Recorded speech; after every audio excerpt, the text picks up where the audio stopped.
അപ്പം ഞാനെന്തിനാ ഇങ്ങനെ വീഡിയോ പിടിച്ചുകൊണ്ട് നടക്കുന്നതെന്ന്. പക്ഷേ നിങ്ങളറിയണം, ഒരു സാധാരണ ഒരു അപ്പോൾ ഇന്ന് ഞാൻ രാവിലെ തന്നെ ഹോസ്പിറ്റലിൽ എത്തിയിട്ടോ. അപ്പയുടെ അടുത്ത് കുറച്ച് നേരം വർത്താനമൊക്കെ പറഞ്ഞിരുന്നിട്ട് ഞാൻ മെഡിസിൻ മേടിക്കാൻ പോവാണേ. മെഡിസിൻ വാങ്ങാൻ വേണ്ടിയിട്ട് മേളത്തെ ബിൽഡിങ്ങിൽ പോകണം. അപ്പോൾ നമുക്കിത് ഈ ഒരു ചെറിയ വഴി കൂടെ ആട്ടോ പോകുന്നത്. ഇതൊരു ഇടവഴിയാണ് കേട്ടോ. നമുക്ക് ഇതിലൂടെ കുറച്ചുകൂടി എളുപ്പം ഉണ്ടാവും അവിടെ എത്താന്നുള്ള രീതിയിലാട്ടോ ഇതിലൂടെ വന്നത്.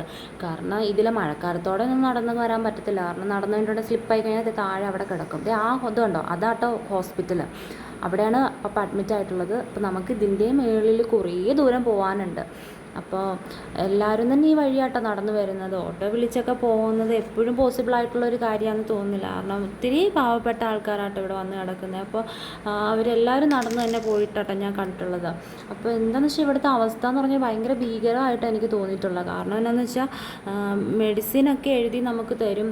അത് നമ്മൾ മേളിലത്തെ ഫാർമസി വരണം. അതായത് ഈ പുതിയ ബിൽഡിങ്ങിലാണ് ഫാർമസി, ലാബ് ടെസ്റ്റുകൾ, ബാക്കിയുള്ള ഇൻവെസ്റ്റിഗേഷൻസ് അങ്ങനെയുള്ളതൊക്കെ ഈ മേളിലുള്ള ബിൽഡിംഗ്. അപ്പോൾ ഈ പേഷ്യൻ്റെ ബൈസ്റ്റാൻഡർ അപ്പോൾ കടലാസ് കൊണ്ട് അല്ലെങ്കിൽ ബ്ലഡ് സാമ്പിൾ കൊണ്ട് ഈ മേളിൽ വന്ന് ഒരു വലിയ ക്യൂ ആയിരിക്കും. അവിടെ വന്ന് നിന്ന് കുറേ സമയം നിന്നതിന് ശേഷമായിരിക്കും ഇത് കൊടുത്തിട്ട് പോകുന്നത്. അപ്പോൾ അതുവരെ ആ പേഷ്യൻ്റ് ചിലപ്പോൾ തനിച്ചായിരിക്കും. ആരും സഹായത്തിനൊന്നും ഇല്ലാത്ത ആൾക്കാരുടെ അവസ്ഥ വളരെ ദയനീയമാണ്. ഇത് രണ്ട് ബിൽഡിങ്ങിലായതുകൊണ്ട് പ്രശ്നങ്ങളാട്ടോ.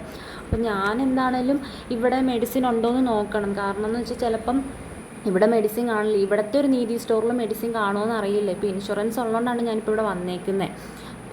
അപ്പോൾ ഒന്ന് പോയി നോക്കട്ടെ.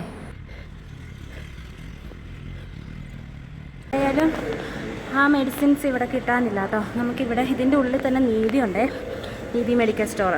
അപ്പോൾ നീതി മെഡിക്കൽ സ്റ്റോറിൽ പോവാം കേട്ടോ. എന്തായാലും പോയി ചോദിക്കാം. ഇവിടെ ഇല്ലെങ്കിൽ നമ്മളിനി വേറെ എവിടെയെങ്കിലും പോകേണ്ടതായിട്ട് വരും.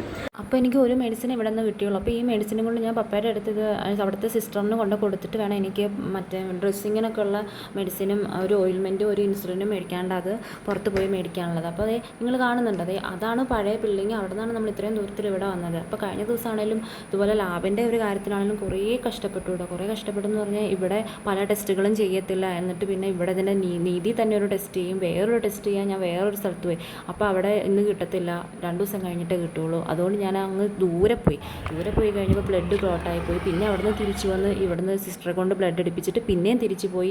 അങ്ങനെ കുറേ പരിപാടികൾ ഇവിടെ ഉണ്ടായിരുന്നു. അപ്പം ഇതൊക്കെ ഒരു ഭയങ്കര ബുദ്ധിമുട്ട് തന്നെ. ഡ്രസ്സ് ചെയ്യാൻ വരുവേ.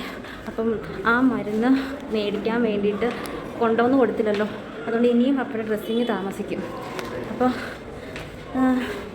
എനിക്കിനി ഓടാനൊന്നും വയ്യ. എന്താ ചെയ്യണം, ഇനി വേറെ ഏതെങ്കിലും ഒരു മെഡിക്കൽ സ്റ്റോറിൽ പോകണം.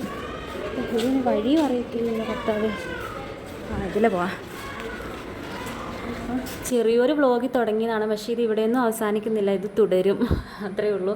അപ്പോൾ എന്താ പറയുന്നത്, ഇതാരെങ്കിലും ഈ വീഡിയോ കാണുകയാണെങ്കിൽ ഇതെന്തെങ്കിലും ഒരു ആക്ഷൻ എടുക്കുമായിരുന്നെങ്കിൽ നല്ലതായിരുന്നു എനിക്ക് തോന്നുന്നു. കാരണം പേഷ്യൻ്റ് ബൈസ്റ്റാൻഡേഴ്സും എന്താ പറയുന്നത് ഫിസിക്കലി മെൻ്റലി എക്സ്ഹോസ്റ്റഡ് ആണ്. അപ്പം എന്താണ് സിസ്റ്റം പെട്ടെന്നൊന്നും ഇമ്പ്രൂവ് ആവാൻ പറ്റത്തില്ല, പക്ഷേ എന്തെങ്കിലും ചെറിയ ചെറിയ ഇമ്പ്രൂവ്മെൻറ്റ്സ് ഉണ്ടാക്കാൻ സാധിക്കുമെന്ന് ഞാൻ ആഗ്രഹിക്കുക. അപ്പോൾ അത്രയേ ഉള്ളൂ കേട്ടോ. ബൈ.